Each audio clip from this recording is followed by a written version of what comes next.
Hi hello everyone, welcome to my channel Srishti tutorial for maths. ನಾನು ಇವತ್ತಿನ ದಿನ GPSTR ಎಕ್ಸಾಮಿಗೆ ಇಂಗ್ಲಿಷ್ ಮೀಡಿಯಂನಲ್ಲಿ ಪೇಪರ್ 2 ನಲ್ಲಿ 2022ರಲ್ಲಿ ಬಂದಂತಹ ಮಾಡೆಲ್ ಕ್ವಶನ್ ಪೇಪರ್.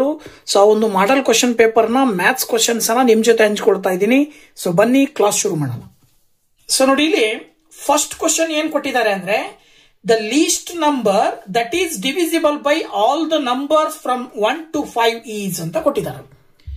ಕೆಳಗಿನ ಯಾವ ಸಂಖ್ಯೆ ಮೊದಲ 1 ರಿಂದ 5 ಎಲ್ಲಾ ಸಂಖ್ಯೆಗಳಿಂದ ಡಿವೈಡ್ ಆಗುವಂತಹದ್ದಾಗಿದೆ ಅಂತ ಕೇಳಿದ್ದಾರೆ.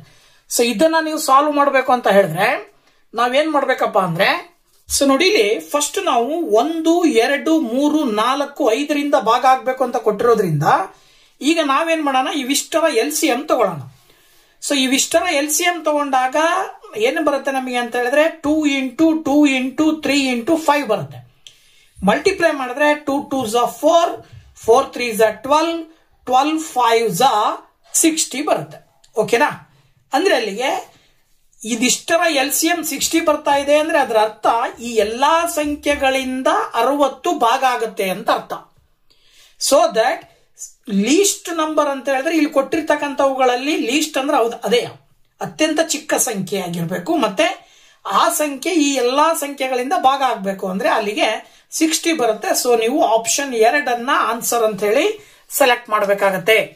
Next question number 2, if 1 0 of the quadratic polynomial x² plus 3x plus k is 2, then the value of k is ಅಂತ ಕೊಟ್ಟಿದ್ದಾರೆ. ನೋಡಿ, 1 0 ಈ ಒಂದು x² plus 3x plus k ನಲ್ಲಿ ಕ್ವಾಡ್ರಾಟಿಕ್ ಪಾಲಿನಾಮಿಯಲ್ಗೆ 2 ಜೀರೋಸ್ ಬರ್ತವೆ. ಆ 2 ಜೀರೋಸ್ ನಲ್ಲಿ ಒಂದು ಜೀರೋ ಅವರೇ ಕೊಟ್ಬಿಟ್ಟು ಇನ್ನೊಂದು ಜೀರೋವನ್ನ ಅಥವಾ ಇಲ್ಲಿ ನಿಮಗೆ ಕೆ ಅಂತ ಕೊಟ್ಟಿದ್ದಾರೆ ಕಾನ್ಸ್ಟೆಂಟ್ ಅನ್ನ, ಆ ಕೆ ನ ಬೆಲೆಯನ್ನ ಕಂಡುಹಿಡಿಯಿರಿ ಅಂತ ಕೇಳಿದ್ದಾರೆ. ಸೊ ಕೆ ನ ಬೆಲೆಯನ್ನ ಹೇಗೆ ಕಂಡುಹಿಡಿಬಹುದಪ್ಪ ಅಂತ ನೋಡಿದ್ರೆ ವೆರಿ ಸಿಂಪಲ್. ಏನ್ ಮಾಡ್ಬೇಕು ಅಂದ್ರೆ, ಏನ್ ಮಾಡ್ಬೇಕು ಅಂತ ಹೇಳಿದ್ರೆ ಇಲ್ಲಿ x² plus 3x plus k ಗೆ ಒಂದು ವ್ಯಾಲ್ಯೂ ಒಂದು ಜೀರೋ ಬಂದ್ಬಿಟ್ಟು 2 ಅಂತ ಕೊಟ್ಟಿದ್ದಾರೆ ಅಂದ್ರೆ ಅಲ್ಲಿ ಅದು x ನ ಬೆಲೆ ಆಗಿರುತ್ತೆ ಅಂತ ಅರ್ಥ. ಹಾಗಾಗಿ ಈ x ಇರೋ ಜಾಗದಲ್ಲಿ 2 ಅಪ್ಲೈ ಮಾಡಿದಾಗ x² ಅಂದ್ರೆ 2² ದಟ್ ಈಸ್ 4 ಪ್ಲಸ್ 3 ಇಂಟು 2 ಮಾಡಿದ್ರೆ 6 ಬರುತ್ತೆ, plus k is equal to 0. 4ಕ್ಕೆ 6 ಕೂಡಿದ್ರೆ 10. ಸೊ ದಟ್ ಈಸ್ ಆ 10 ಅನ್ನ ನಾವು ಈಕ್ವಲ್ ಇಂದ ಆ ಕಡೆ ಕಳಿಸಿದ್ರೆ ರೈಟ್ ಸೈಡ್ ಬಂದಾಗ -10 ಆಗುತ್ತೆ. So the value of k is -10 ಬರ್ತಾ ಇದೆ ಅಂದ್ರೆ ನೀವು ಆಪ್ಷನ್ 2ರಲ್ಲಿ ಇರ್ತಕ್ಕಂಥ ಉತ್ತರವನ್ನ ಸೆಲೆಕ್ಟ್ ಮಾಡಬೇಕಾಗತ್ತೆ. ಹಾಗೇನೆ third question, if cos of a plus b is equal to 0 then sine a is equal to ಅಂತ ಕೊಟ್ಟಿದ್ದಾರೆ. ಇಲ್ಲಿ ಕೊಟ್ಟಿರುವ ಆಧಾರದ ಮೇಲೆ a plus b is equal to 0 ಅಂದ್ರೆ a ಮತ್ತೆ b ನ ವ್ಯಾಲ್ಯೂ ಯಾವಾಗ್ಲೂ ಏನಾಗಿರ್ತವೆ, ಲೆಸ್ ದನ್ 90 ಡಿಗ್ರಿ ಇರ್ತವೆ ಅಥವಾ ಈಕ್ವಲ್ ಟು 90 ಡಿಗ್ರಿ. ಇವೆರಡರ ಸಮ್ ಬಂದ್ಬಿಟ್ಟು 90 ಡಿಗ್ರಿಗೆ ಸಮ ಇರುತ್ತೆ. ಅದರ ಅರ್ಥ ಏನಂದ್ರೆ a ಮತ್ತೆ b ಎರಡು ಅಕ್ಯೂಟ್ ಆಂಗಲ್ ಆಗಿರ್ತವೆ. ಹಾಗಿದ್ಮೇಲೆ ಸೈನ್ ಎ ದ ಬೆಲೆ ಏನಾಗಿರುತ್ತೆ ಅಂತ ಕೇಳಿದ್ದಾರೆ.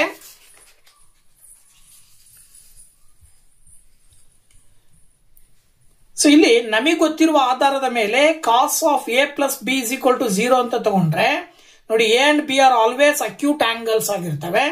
ಹಾಗಾಗಿ ನಾವು a plus B is equal to 90 degree ಅಂತ ತಗೊಂಡ್ರೆ ಬಿ ನ ಈಕ್ವಲ್ ಇಂದ ಆ ಕಡೆ ಕಳಿಸಿದ್ರೆ -b ಆಗತ್ತೆ. ಈಗ ನಾವು a ಗೆ ಸೈನ್ ಎ ಹಾಕಿದೀವಿ ಅಂದ್ರೆ ಈ ಕಡೆನೂ ಸೈನ್ 90 ಡಿಗ್ರಿ -b ಆಗತ್ತೆ. ನಮಗೆ ಗೊತ್ತಿರುವ ಮಾಹಿತಿ ಪ್ರಕಾರ ಸೈನ್ 90 -b ಇದ್ರೆ ಅದರ ಕಾಸ್ b ಆಗತ್ತೆ. ಅದೇ ಉಲ್ಟನೂ ಆಗುತ್ತೆ. ಕಾಸ್ 90 -b ಇದ್ರೆ ಸೈನ್ b ಕೂಡ ಅಂತ ಹೇಳ್ಬೋದು ನಾವು. ಅದರ ಆಧಾರದ ಮೇಲೆ ಸೈನ್ ಎ ನ ವ್ಯಾಲ್ಯೂ ಏನ್ ಬರುತ್ತೆ, ಕಾಸ್ b ಅಂತ ನಾವು ಹೇಳ್ಬೋದು.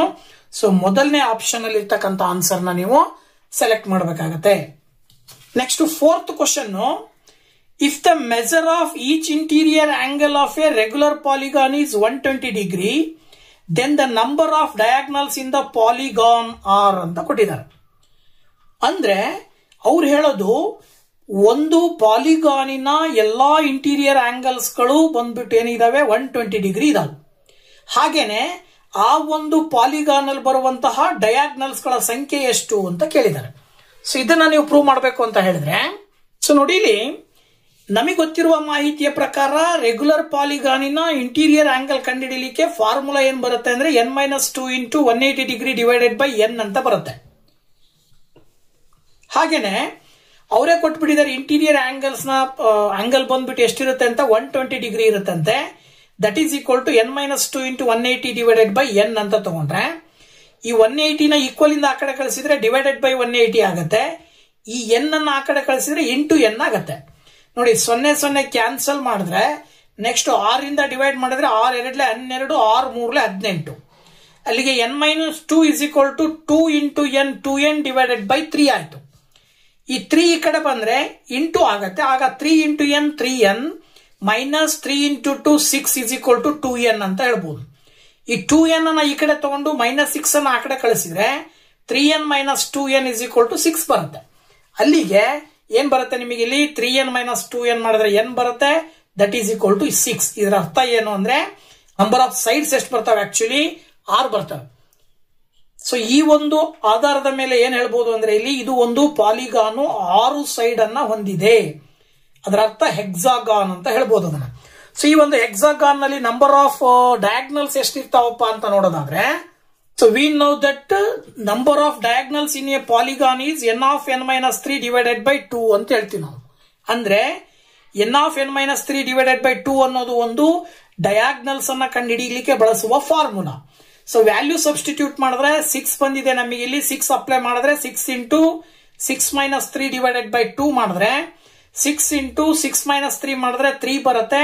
6 ಇಂಟು 3 ಮಾಡಿದ್ರೆ ಈಗ ಅಥವಾ ನೀವು ಇಲ್ಲಿ ಏನ್ ಮಾಡಬಹುದು ಡೈರೆಕ್ಟ್ ಆಗಿ 2 1 2 3.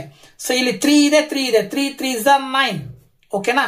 ಅಲ್ಲಿಗೆ ಆ ಹೆಕ್ಸಾಗಾನ್ ನಲ್ಲಿ ನಂಬರ್ ಆಫ್ ಡಯಾಗ್ನಲ್ಸ್ ಎಷ್ಟಿರ್ತವೆ ಅಂದ್ರೆ 9 ಇರ್ತವೆ ಅಂತ ಹೇಳಿ ನಾವು ಸುಲಭವಾಗಿ ಹೇಳ್ಬೋದು. ಸೊ ಹಾಗಾಗಿ 4ನೇ ಕ್ವಶನ್ಗೆ ಆಪ್ಷನ್ 4ರಲ್ಲಿ ಇರ್ತಕ್ಕಂತ ಉತ್ತರವನ್ನ ಆಯ್ಕೆ ಮಾಡಬೇಕಾಗತ್ತೆ. ಹಾಗೆ ಬಂದ್ಬಿಟ್ಟು 5th question, the value of m in 9m into 3 - 3 is equal to 3/5 is ಅಂತ ಕೇಳಿದ್ದಾರೆ. m ನ ಬೆಲೆಯನ್ನ ಕಂಡುಹಿಡಿಬೇಕು ನೀವು. ಸೊ ಕೊಟ್ಟಿರುವಂತ ಎಕ್ಸ್ಪೋನೆನ್ಷಿಯಲ್ ಫಾರ್ಮ್ ಅನ್ನ ಸಿಂಪ್ಲಿಫೈ ಮಾಡಬೇಕು. ಸೊ ನೋಡಿ ಇಲ್ಲಿ 9m into 3 - 3 is equal to 3/5 ಅಂತಿದೆ. ಅಂದ್ರೆ 9m ಇಂಟು 3 - 3 ನ ರೆಸಿಪ್ರೋಕಲ್ ಫಾರ್ಮ್ ಅಲ್ಲಿ ಬರೆದ್ರೆ 1/3/3 ಅಂತ ಬರೀತೀವಿ. That is equal to 3/5. ಈ 1/3/3 ಅನ್ನ ಈಕ್ವಲ್ ಇಂದ ಆ ಕಡೆ ಕಳಿಸಿದ್ರೆ ಇಂಟು 3/3 ಆಗುತ್ತೆ. ನೆಕ್ಸ್ಟ್ ಇಲ್ಲಿ ಏನ್ ಮಾಡಬಹುದು ಅಂದ್ರೆ ಎರಡು ಬೇಸ್ ಸೇಮ್ ಇರೋದ್ರಿಂದ ಮೇಲ್ಗಡೆ ಇರುವ ಪವರ್ ಅನ್ನ ಆಡ್ ಮಾಡ್ತೀವಿ according to the exponential law. So exponential law ಏನ್ ಹೇಳುತ್ತೆ ಅಂದ್ರೆ a(m ಇಂಟು a(n) ಅಂತಿದ್ರೆ a(m+n) ಅಂತೇಳಿ ಆ ಒಂದು ಎಕ್ಸ್ಪೋನೆನ್ಷಿಯಲ್ ಲಾದ ಆಧಾರದ ಮೇಲೆ 9m ಇಸ್ ಈಕ್ವಲ್ ಟು 3/8 ಆಯ್ತು. ನೆಕ್ಸ್ಟ್ ಇಲ್ಲಿ 9 ಅನ್ನ ನಾವು 3/2 ಅಂತ ಬರ್ಕೊಳ್ಬಹುದು. 3ರ ವರ್ಗ ಅಂತ ಬರ್ಕೊಂಡ್ರೆ 3/2 (m) ಇಸ್ ಈಕ್ವಲ್ ಟು 3/8 ಅಂತ ಬರೀಬಹುದು. ಈಗ ಇಲ್ಲೂ ಬೇಸ್ ಈಗ 2 ಮತ್ತೆ m ಅನ್ನ ಇನ್ನೊಂದು ಎಕ್ಸ್ಪೋನೆನ್ಷಿಯಲ್ ಲಾ ಹೇಳುತ್ತೆ a(m) (n) ಇದ್ರೆ a(m ಇಂಟು n ಅಂತ ಮಾಡ್ತೀವಿ. ಅದ್ರ ಪ್ರಕಾರ 2 ಇಂಟು m ಆಗತ್ತೆ. ಈಗ ಬೇಸ್ ಇಲ್ಲೂ 3 ಇದೆ, ಇಲ್ಲೂ 3 ಬೇಸ್ ಇದೆ ಅಂದ್ರೆ ಮೇಲ್ಗಡೆ ಇರುವ ಪವರ್ ಅನ್ನ ಎಕ್ಸ್ಪೋನೆಂಟ್ಸ್ ಅನ್ನ ಈಕ್ವಲ್ ಅಂತ ಹೇಳ್ತೀವಿ. ಅದ್ರ ಆಧಾರದ ಮೇಲೆ 2m ಇಸ್ ಈಕ್ವಲ್ ಟು 8 ಅಥವಾ 2ರಿಂದ 8 ಅನ್ನ ಭಾಗಾಕಾರ ಮಾಡಿದ್ರೆ m ನ ಬೆಲೆ ಬಂದ್ಬಿಟ್ಟು ಎಷ್ಟು ಬರುತ್ತೆ 4 ಬರುತ್ತೆ. ಸೊ ದಟ್ ಆಪ್ಷನ್ 3 ನಲ್ಲಿ ಆ ಒಂದು ಉತ್ತರವನ್ನ ನಾವು ಆಯ್ಕೆ ಮಾಡಬೇಕಾಗತ್ತೆ. ಓಕೆನಾ. ಸೊ ನೆಕ್ಸ್ಟ್ 6th ಕ್ವಶನ್ ಏನ್ ಹೇಳುತ್ತಪ್ಪ ಅಂತ ನೋಡೋದಾದ್ರೆ, a wire is bent to form a square of perimeter 88 centimeter and then it is rebent to form a circle, then its radius is ಅಂತ ಕೊಟ್ಟಿದ್ದಾರೆ. ಒಂದು ವೈರ್ ಇದೆ, ಆ ವೈರು ಯಾವ ಫಾರ್ಮ್ ಅದನ್ನ ಸ್ಕ್ವೇರ್ ಫಾರ್ಮ್ ಗೆ ಕನ್ವರ್ಟ್ ಮಾಡಿ ಬೆಂಡ್ ಮಾಡಿದ್ದಾರೆ. ಅದರ ಪೆರಿಮೀಟರ್ ಬಂದು 88 ಸೆಂಟಿಮೀಟರ್ ಇದೆ. ಅದೇ ವೈರ್ ಅನ್ನ ಮತ್ತೊಂದು ಬಾರಿ ರೀಬೆಂಡ್ ಮಾಡ್ತಾರೆ, ಸರ್ಕಲ್ ಶೇಪ್ ಕನ್ವರ್ಟ್ ಮಾಡ್ತಾರೆ. ಹಾಗಾದ್ರೆ ಆ ತಂತಿಯಿಂದ ತಯಾರು ಮಾಡಿರುವ ಸರ್ಕಲ್ನ ರೇಡಿಯಸ್ ಎಷ್ಟು ಅಂತ ಕೇಳಿದ್ದಾರೆ. ಸೊ ಇದನ್ನ ನಾವು ಸುಲಭವಾಗಿ ಹೇಳ್ಬೋದು. ಹೇಗಪ್ಪ ಅಂತ ಹೇಳಿದ್ರೆ, ಸೊ ನೋಡಿ ಇಲ್ಲಿ ಅವರೇ ಹೇಳೋ ಪ್ರಕಾರ ರೆಕ್ಟ್ಯಾಂಗಲ್ ಇನ್ನು ಸ್ಕ್ವೇರ್ ಶೇಪ್ ಅಲ್ಲಿ ಇರುವಂತಹ ತಂತಿಯನ್ನ ಪೆರಿಮೀಟರ್ ಆಗಿ ಕನ್ವರ್ಟ್ ಮಾಡಿ ಇದು ಸರ್ಕಲ್ ಆಗಿ ಕನ್ವರ್ಟ್ ಮಾಡಿದ್ದಾರೆ ಅಂದ್ಮೇಲೆ ಸರ್ಕಲ್ ನ ಪೆರಿಮೀಟರ್ ಮತ್ತೆ ಸ್ಕ್ವೇರ್ ನ ಪೆರಿಮೀಟರ್ ಈಕ್ವಲ್ ಇರುತ್ತೆ. So perimeter of circle is equal to perimeter of square ಅಂತ ತಗೊಂಡ್ರೆ ಸರ್ಕಲ್ ನ ಪೆರಿಮೀಟರ್ ಫಾರ್ಮುಲಾ 2πr, ಹಾಗೆ ಸ್ಕ್ವೇರ್ ನ ಪೆರಿಮೀಟರ್ ಗಿವನ್ ಕೊಟ್ಟಿರೋದ್ರಿಂದ ಅದನ್ನ 88 ಅಂತ ತಗೊಳ್ತೀವಿ. ನಮಗೀಗ ಸರ್ಕಲ್ ನ ರೇಡಿಯಸ್ ಬೇಕಾಗಿರೋದ್ರಿಂದ ರೇಡಿಯಸ್ ಬಿಟ್ಕೊಂಡು ಉಳಿದಿರೋದಕ್ಕೆ ವ್ಯಾಲ್ಯೂ ಸಬ್ಸ್ಟಿಟ್ಯೂಟ್ ಮಾಡಿದ್ರೆ 2 into 22/7 into r is equal to 88. And next r is equal to ಇದಿಷ್ಟನ್ನ ರೈಟ್ ಸೈಡ್ ಕಳಿಸಿದ್ರೆ ಡಿವೈಡೆಡ್ ಬೈ 7 ಇದ್ದು ಇಂಟು 7 ಆಗುತ್ತೆ. ಮೇಲ್ಗಡೆ ಇರುವ 2 into 2 ಡಿವೈಡೆಡ್ ಬೈ 2 into 2 ಆಗುತ್ತೆ. ನೋಡಿ 22 1s 22 4s ಅಂತ ಇಲ್ಲೇ ಡಿವೈಡ್ ಮಾಡ್ಬಿಡ್ಬೋದು ನೀವು. ಗೊತ್ತಾಯ್ತಲ್ವಾ? ಅಲ್ಲಿ ಏನ್ ಬರುತ್ತೆ ಇಲ್ಲಿ, ಅಥವಾ 2 1s 2 2s ಅಂತ ಮಾಡ್ಬೋದು. ಸೊ ಅಲ್ಲಿಗೆ 2 7s ಡೈರೆಕ್ಟ್ ಆಗಿ ನೀವು ಇಲ್ಲಿ 2 into 7 ಅಂತ ತಗೊಳ್ಬಹುದು. ಸೊ 2 into 7 ಮಾಡಿದ್ರೆ ನಿಮಗೆ r is equal to ಏನ್ ಬರುತ್ತೆ, 14 ಸೆಂಟಿಮೀಟರ್ ಬರುತ್ತೆ. ಓಕೆನಾ? So r is equal to 14 ಬರುತ್ತೆ. ಸೊ ನೀವು ಆಪ್ಷನ್ 2ರಲ್ಲಿ ಇರ್ತಕ್ಕಂಥ ಉತ್ತರವನ್ನ ಆಯ್ಕೆ ಮಾಡಬೇಕಾಗತ್ತೆ. Next question number 7, find the greatest number that will be divide 43, 91, 183 so as to leave the same remainder in each case ಅಂತ ಕೇಳಿದರು. ಇಲ್ಲಿ ಗ್ರೇಟೆಸ್ಟ್ ನಂಬರ್ ಅನ್ನ ಕಂಡುಹಿಡಿಬೇಕು. ಆ ಒಂದು ಗ್ರೇಟೆಸ್ಟ್ ನಂಬರ್ ಈ 43, 91, 183 ಭಾಗಾಕಾರ ಮಾಡಿದಾಗ ಶೇಷ ಒಂದೇ ರೀತಿ ಇರಬೇಕು.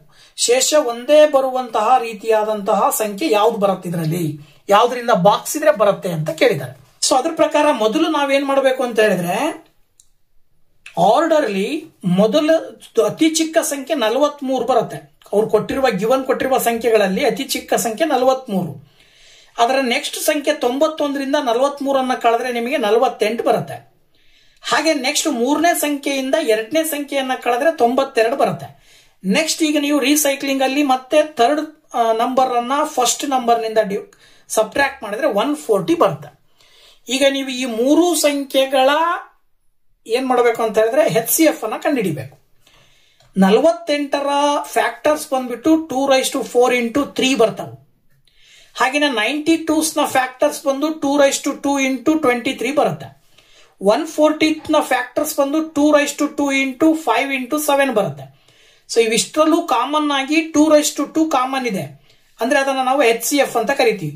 ಸೊ ದಟ್ 2⁴ ನ ವ್ಯಾಲ್ಯೂ ಬಂದ್ಬಿಟ್ಟು 4 ಬರುತ್ತೆ. ಅಂದ್ರೆ ಅದರ ಅರ್ಥ ಏನು, ಈ ಗಿವನ್ ಕೊಟ್ಟಿರುವ 3 ಸಂಖ್ಯೆಗಳನ್ನ ಭಾಗಿಸಿದಾಗ ಯಾವ ಸಂಖ್ಯೆಯಿಂದ ಭಾಗಿಸ್ತೀವೋ ಆ ನಂತರದಲ್ಲಿ 3 ಸಂದರ್ಭಗಳಲ್ಲೂ ರಿಮೈಂಡರ್ ಸೇಮ್ ಬರೋದು ಯಾವ ಸಂಖ್ಯೆಯಿಂದ ಭಾಗಿಸಿದಾಗ ಅಂದ್ರೆ 4ರಿಂದ ಭಾಗಿಸಿದಾಗ ಎಲ್ಲಾ ಸಂದರ್ಭದಲ್ಲೂ ರಿಮೈಂಡರ್ ಸೇಮ್ ಬರುತ್ತೆ ಅಂತ ಅರ್ಥ. ಓಕೆನಾ? ಇನ್ನು next 8th question, number of line symmetric in letter H and E respectively are ಅಂತ ಕೊಟ್ಟಿದ್ದಾರೆ.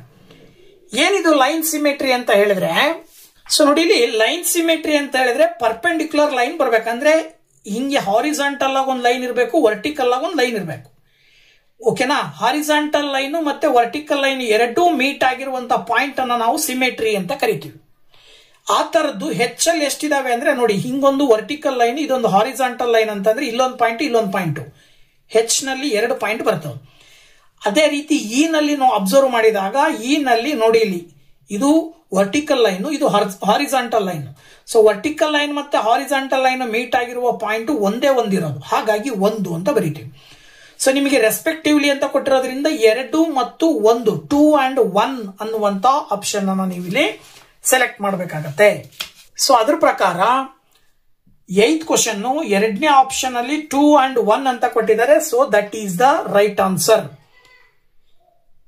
ಸೊ ನೆಕ್ಸ್ಟ್ 9th ಕ್ವಶನ್ ಹೇಳುತ್ತೆ, if the area of equilateral triangle is numerically equal then the length of its side is ಅಂತ ಕೊಟ್ಟಿದ್ದಾರೆ. ಇದರ ಅರ್ಥ ಏನಪ್ಪಾ ಅಂದ್ರೆ, ಈಕ್ವಿಲ್ಯಾಟರಲ್ ಟ್ರಯಾಂಗಲಿನ ಏರಿಯಾವು ಅದೇ ಈಕ್ವಿಲ್ಯಾಟರಲ್ ಟ್ರಯಾಂಗಲಿನ ಪೆರಿಮೀಟರ್ಗೆ ಸಮ ಇರುತ್ತೆ ಅಂತ ಅರ್ಥ. ಹಾಗಿದ್ಮೇಲೆ ಆ ಟ್ರಯಾಂಗಲ್ ನಲ್ಲಿ ಬರುವಂತಹ ಪ್ರತಿಯೊಂದು ಸೈಡ್ ಎಷ್ಟಿರುತ್ತೆ ಅಂತ ಕೇಳಿದ್ದಾರೆ. ಅದರ ಆಧಾರದ ಮೇಲೆ ನಾವಿಲ್ಲಿ ಸೊ ಗಿವನ್ ಕೊಟ್ಟಿರೋದ್ರ ಆಧಾರದ ಮೇಲೆ area of triangle is equal to perimeter of triangle ಅಂತ ತಗೊಂಡ್ರೆ ಅದು ಈಕ್ವಿಲ್ಯಾಟರಲ್ ಟ್ರಯಾಂಗಲ್ ಆಗಿರೋದ್ರಿಂದ ಏರಿಯಾ ಆಫ್ ಟ್ರಯಾಂಗಲ್ ನ ಫಾರ್ಮುಲಾ ಬಂದ್ಬಿಟ್ಟು √3/4a² ಆಗುತ್ತೆ. That is equal to perimeter 3 sides ನ ಮೆಜರ್ಮೆಂಟ್ ಎ ಅಂತ ತಗೊಂಡ್ರೆ 3a ಅಂತ ಹೇಳ್ಬೋದು. ಇಲ್ಲಿ a² ಒಂದು a ಕ್ಯಾನ್ಸಲ್ ಆಗುತ್ತೆ. ಸೊ ಇಲ್ಲಿ a ಉಳಿತು 3 into √3/4 ರೈಟ್ ಸೈಡ್ಗೆ ಹೋದ್ರೆ 4/√3 ಆಗುತ್ತೆ. ನೆಕ್ಸ್ಟ್ ಈ 3 ಅನ್ನ ನಾವು √3 into √3 2 ಸರಿ ಬರ್ಕೊಳ್ಬಹುದು. ಯಾಕೆಂದ್ರೆ √3 into √3 ಸ್ಕ್ವೇರ್ ಮಾಡಿದ್ರೆ 3ನೇ ಬರುತ್ತೆ. ಸೊ ಯಾಕೆ, ಬಿಕಾಸ್ ಆಫ್ ದ ರೀಸನ್ ಕೆಳಗಡೆ ಇರುವ ಡಿನಾಮಿನೇಟರ್ ನ ರ್ಯಾಷನಲೈಸ್ ಮಾಡಬೇಕು ಅನ್ನೋ ಉದ್ದೇಶದಿಂದ. ಅಲ್ಲಿಗೆ ಈ √3 ಕ್ಯಾನ್ಸಲ್ ಆದ್ರೆ 4√3 ಉಳ್ಕೊಳ್ಳುತ್ತೆ. So this is the each side of an equilateral triangle. Equilateral triangle ಇನ ಪ್ರತಿಯೊಂದು ಸೈಡ್ ಬಂದ್ಬಿಟ್ಟು 4√3 ಇರುತ್ತೆ. ಸೊ ಹಾಗಾಗಿ ನೀವು 4ನೇ ಆಪ್ಷನ್ ಅಲ್ಲಿ ಇರ್ತಕ್ಕಂಥ ಆನ್ಸರ್ ನ ಸೆಲೆಕ್ಟ್ ಮಾಡಬೇಕಾಗತ್ತೆ. ಓಕೆನಾ? So GPSTR model question paper 2022ರಲ್ಲಿ ಬರುವಂತಹ ಮ್ಯಾಥ್ಸ್ ಕ್ವಶನ್ಸ್ ಅನ್ನ ನಿಮ್ ಜೊತೆ ಹಂಚ್ಕೊಂಡಿದ್ದೀನಿ. ಇದೇ ರೀತಿ ಬೇರೆ ಬೇರೆ ರೀತಿಯ ಮಾಡೆಲ್ ಕ್ವಶನ್ ಪೇಪರ್ಸ್ ಅನ್ನ ನಿಮ್ ಜೊತೆ ಹಂಚ್ಕೊಳ್ತೀನಿ ಮುಂದಿನ ವಿಡಿಯೋದಲ್ಲಿ ಅಂತ ಹೇಳ್ತಾ, ವಿಡಿಯೋ ನೋಡಿದ್ದಕ್ಕೆ ತಮ್ಮೆಲ್ಲರಿಗೂ ಕೂಡ ಥ್ಯಾಂಕ್ಸ್. ಬಾಯ್ ಬಾಯ್.